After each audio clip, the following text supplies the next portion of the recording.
Mas nós teríamos que não ficar só no nível material das coisas. Nós não teríamos que ficar só no nível de personalidade. Nós teríamos que estar trabalhando, teríamos que estar funcionando no sentido de haver intercomunicação entre os nossos níveis.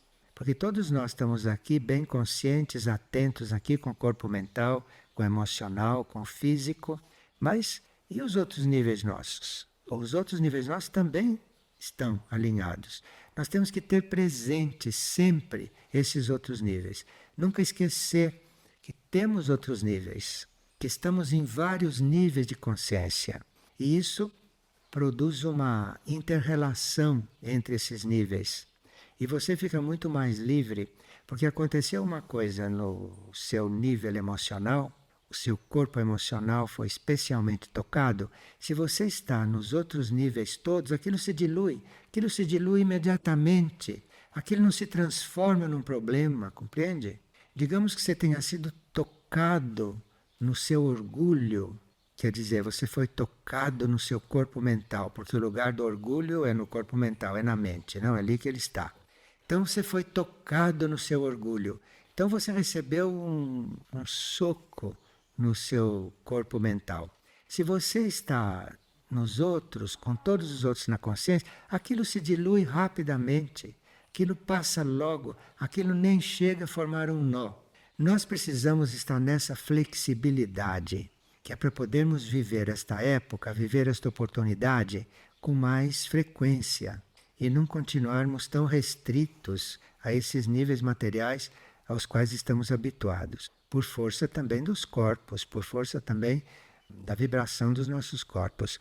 Mas isso não é desculpa para a gente ser prisioneiro disto. Você não pode evitar isto totalmente, mas não precisa ficar prisioneiro disto.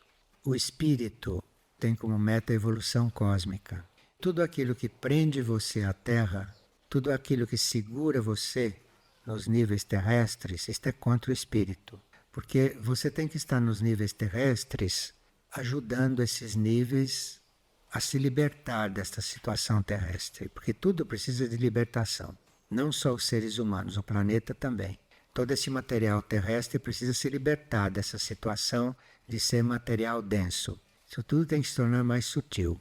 Então, tudo aquilo que te prende, tudo aquilo que te segura, tudo aquilo que te condiciona, que te põe numa forma material terrestre, isto não é favorável ao espírito. Porque o espírito aí não está trabalhando livremente, o espírito aí está se conformando. Para eles tem uma grande limitação.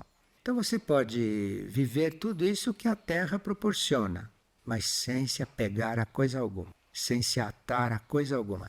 Tudo que a Terra proporciona é a escola, são as lições. Precisa não se apegar a coisa alguma. Viver as lições, resolver as lições e passar para outra. A qualquer coisa que você se apegue, qualquer coisa que você segure, que você prenda, isso é contra o espírito.